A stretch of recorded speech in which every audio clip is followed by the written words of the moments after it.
a dificuldade que os peritos do INSS têm em reconhecer a fibromialgia como PCD, mesmo com a lei federal, a lei 15.176 de 2025, sancionada em 1 de janeiro de 2026. Por que tanta dificuldade assim? Todas as pessoas que sofrem com fibromialgia têm direito a atendimento prioritário no SUS, têm direito, entre aspas, né? O direito deve ser reconhecido como PCD, ou seja, prioridades, tanto em atendimentos clínicos, exames de imagem, laboratório, consultas, retorno, medicamentos, mas infelizmente isso não é respeitado. Nós somos 3% da população brasileira que sofrem com a fibromialgia e, infelizmente, a ignorância, vou dizer assim, né? A ignorância é muito grande. Pensam que o fibromialgico sofre apenas de dores álgicas, e não é verdade. Não são apenas dores que nós sentimos. Nós temos fadiga crônica, uma fadiga, um cansaço extremo, falta de sono, sono não reparador. Nós sofremos com formigamento no corpo, temos muitas dificuldades para ficar em pé, ficar muito tempo sentado ou em pé ou caminhar. Então, nós fibromiálgicos, nós suportamos o nosso dia a dia, nós sobrevivemos a essa dura realidade onde nós não somos respeitados, principalmente pelos peritos do INSS, assistência social também. Por que eu digo isso? Essa lei federal, ela prioriza o fibromialgico como PCD, dando garantia de ao menos o BPC-LOAS, ou então para os contribuintes, né, se aposentarem antes, um pouco antes do tempo. Existe um prazo chamado estado de graça, né? Mas os peritos, quando nós conseguimos marcar uma perícia, nós entramos no gabinete do perito e ele praticamente não olha na cara da gente de forma alguma. E também não fazem nenhum tipo de exame, não constatam a nossa realidade. Eles pedem o documento, como que eu posso dizer? De identidade, pedem os nossos relatórios com CIDs, os nossos laudos, e pedem alguns, né? As receitas, os receituários. Eu estou dizendo isso porque eu já passei por 3 perícias e as 3 foram negadas. Por quê? A justificativa da perícia foi que o paciente estava paciente hidratado, paciente corado, paciente falando bem, paciente andando normalmente, e então foi essa a justificativa para as negativas. Aí, é claro, assim como milhares de outras pessoas, eu também recorri ao processo, né? Entrei com processo judicial para ter os meus direitos garantidos por lei, né? Já que os peritos têm essa insensibilidade e assistência social também, porque a minha aposentadoria não foi deferida. Eu recorri ao BPC-LOAS devido ao alto custo de algumas medicações, inclusive injeções, né, que são muito caras, porque a fibromialgia ela te causa vários danos.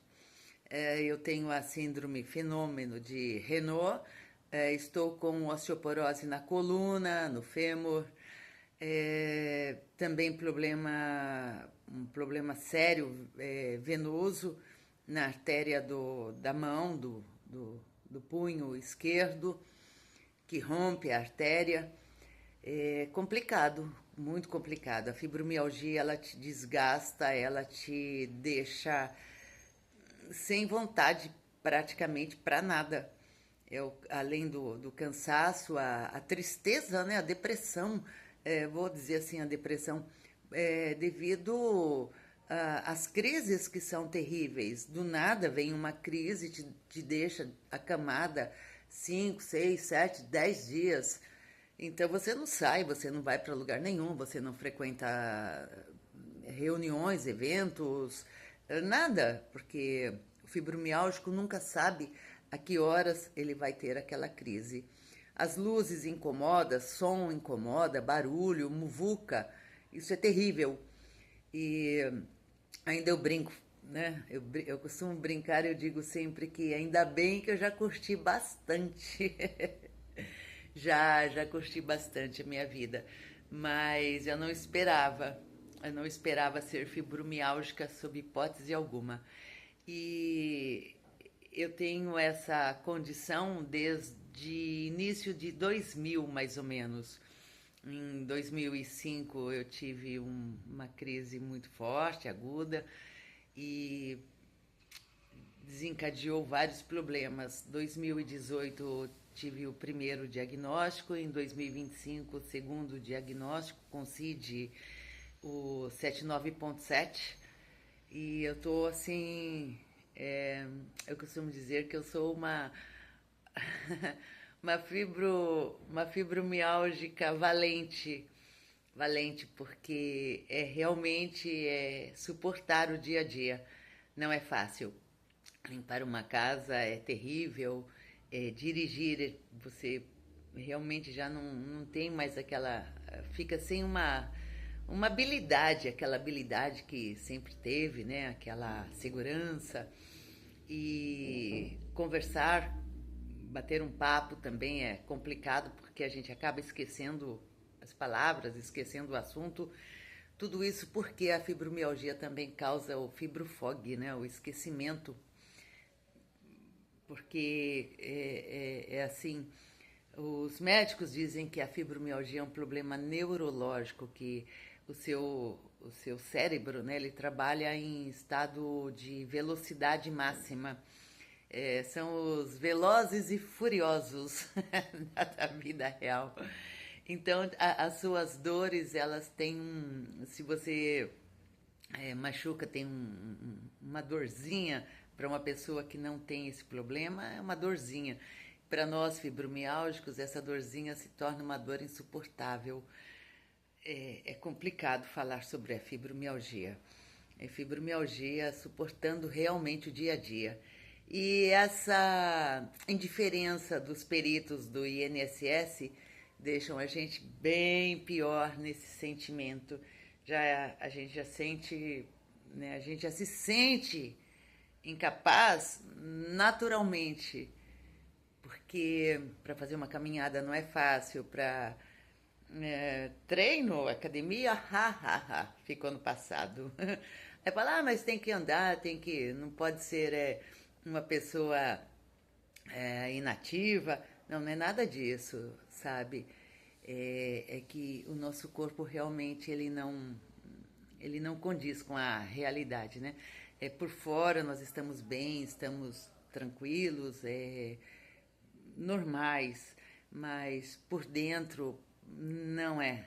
Infelizmente não vivemos uma normalidade e temos que pensar sempre o que vamos comer, o que vamos beber, de que forma nós vamos deitar para dormir. Muitas vezes até o cobertor, até o lençol que a gente coloca, né, para se cobrir, queima a pele da gente, dá uma sensação de queimação, de formigamento, de coceira, parece que tem 500 mil formigas andando no teu corpo. o peso, principalmente agora na época de inverno, o peso do seu cobertor te sufoca. É horrível, é horrível. E os peritos, eles te olham como se isso não fosse uma realidade, como se isso não fosse nada, como se isso não te deixasse incapaz. Incapaz no sentido não é porque a gente não consegue andar ou não consegue movimentar os braços ou não consegue raciocinar. Não, não é isso. A incapacidade é limitante, né? Essa fibromialgia, ela te limita para você subir escadas.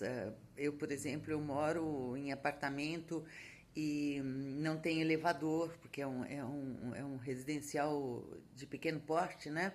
Então não tem elevador. É claro, para mim é ótimo que eu sinto que eu estou fazendo um exercício, né? Subindo, descendo as escadas, embora eu more no segundo andar. Mas é um sacrifício, é um cansaço extremo, é uma loucura. Então, gente, rede de apoio é tudo de bom.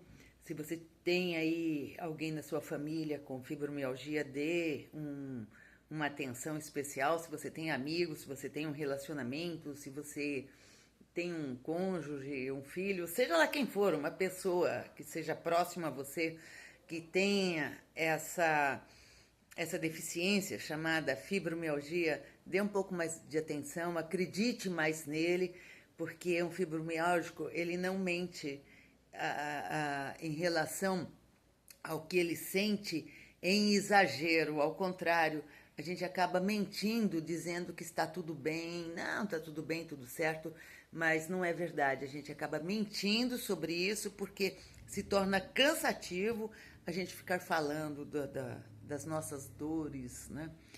Então é isso. Fibromialgico tem queda de cabelos, tem. Gente, fibromialgico não é fácil, é muita coisa. É praticamente impossível relatar tudo que nós sentimos. Agora, uma dor assim que sem precedentes é o descrédito. É o descrédito. É quando não acreditam no que a gente está falando, no que a gente está sentindo. E para dizer a verdade mesmo, é uma dor muito triste você ser ignorado pelos profissionais de saúde e os peritos do INSS. Então, essa lei 15.176 que te garante prioridades e te coloca, né, no quadro PCD, isso é só teoria, porque na prática eu não estou vendo isso. Na prática é praticamente impossível você conseguir o seu benefício através do seu CID 79.7, tá? Então, vamos falar mais sobre isso, né? Para que todos saibam as dificuldades dessa deficiência, entre aspas, chamada fibromialgia, a doença da alma, doença invisível, fibromialgia, suportando o dia a dia. Não é fácil não, coração.